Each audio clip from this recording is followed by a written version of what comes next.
Oi, minha gente, estamos aqui na Praça Dom Pedro II, também conhecida antigamente por Praça da Estação. Aqui, antigamente, tem uma estação logo adiante ali, que era onde paravam os trens da Mogiana, vindo de São Paulo, diversas outras regiões da Alta Mogiana. E então, em 1934, foi feito aqui um bebedouro, um chafariz, para que os cavalos, os jumentos, os muares, né, pudessem vir aqui tomar água. Elas que vinham pegar bagagem, fretes, né, que vinham dos trens. E quem foi responsável por fazer esse bebedouro foi um modesto operário português de nome Antônio José de Carvalho. Ele é um escultor português que fez diversos trabalhos em Muzambinho usando pedra. Nessa aqui, praça da estação mesmo, tem logo acima o conhecido chapéu de sol, que foi feito a partir de pedra. E mais para adiante na avenida tem ainda o cruzeiro, perto da igreja matriz, que foi feito também por ele, dirigido por ele. E nesse próprio jardim tem diversos bancos, todos de pedra.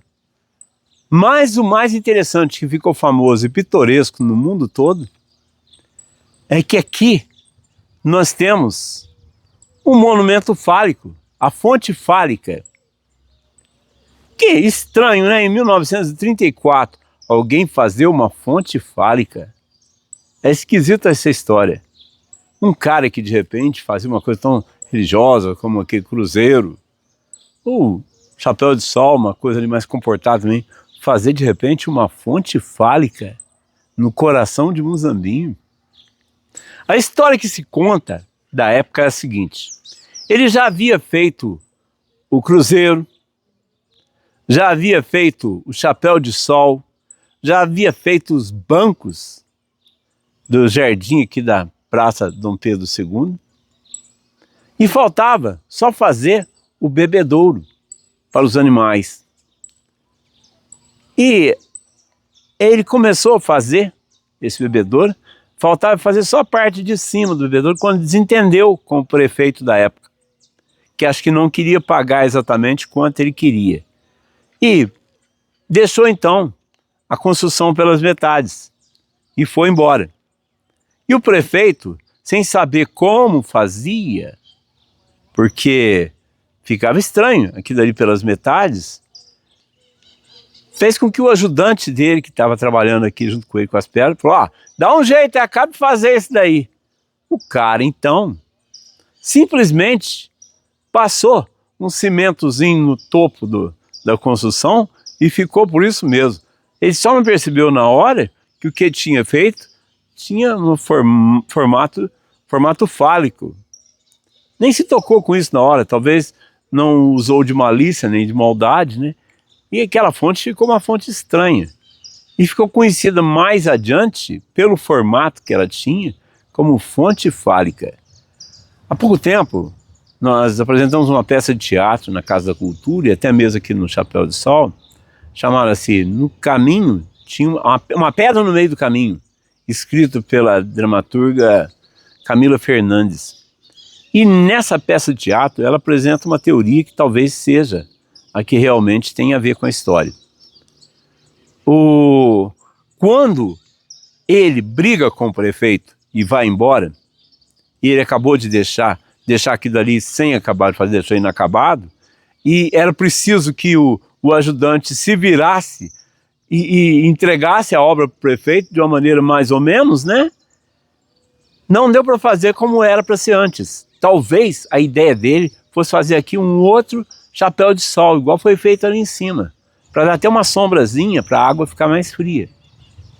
Como não teve acordo com o prefeito, e acho que estava até faltando pedra, de tanta pedra que foi usada na cidade, nessas obras dele, então foi passado só um cimento ali. Se a gente vê, tá o acabamento ficou um acabamento meio tosco, meio rude. E aí ficou esse formato, que a silhueta de longe se parece com um símbolo fálico, que dizem que é único nesse mundo. Mas já contam histórias interessantes isso daqui. De certa feita, estava aqui, junto a esse monumento, diversos rapazinhos, turistas, vindos do estado de São Paulo, e estavam fazendo gracinha para umas mocinhas que trabalham logo mais ali adiante. Trabalhava ali, inclusive a minha irmã estava entre elas. E eles pegavam e subiam aqui nesse monumento e tiravam foto daqui e dali, e as mocinhas de longe riam deles. Rapaz, vocês não sabem aonde vocês estão sentando. Eles sentando bem em cima da fonte fálica. Ficava esquisita essa história, né? Talvez depois, mais tarde, olhando as fotos, eles se deram conta da besteira que eles tinham feito. Mas só sei que ficou assim, essa história. Para a história, esse monumento inacabado que se tornou a fonte fálica, única nesse mundo e orgulho de Muzambinho. Um orgulho meio estranho, né, minha gente? E ter uma fonte fálica como um dos símbolos da cidade é meio esquisito. Mesmo assim, há de se convir que aqui era um lugar bom para os cavalos, para as mulas, os diversos outros animais que faziam frete, que os carroceiros vinham, poder tomar água aqui e se refrescar um pouco. Hoje em dia está tudo abandonado.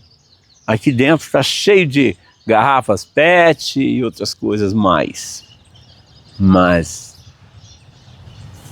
ficou então para a posteridade essa fonte fálica, que dá para ver depois dessa história que a gente soube dessa teoria, que realmente aqui deveria ter uma cobertura, queria fazer antes e acabou não fazendo, e que foi feito, como se diz, meio nas coxas, um jeito aqui de fazer o acabamento com apenas um pouco de cimento em cima e que deu essa forma estranha, a fonte fálica. É isso aí, minha gente. Dê um like no nosso vídeo, se inscreva no nosso canal. Muito obrigado, até o próximo vídeo.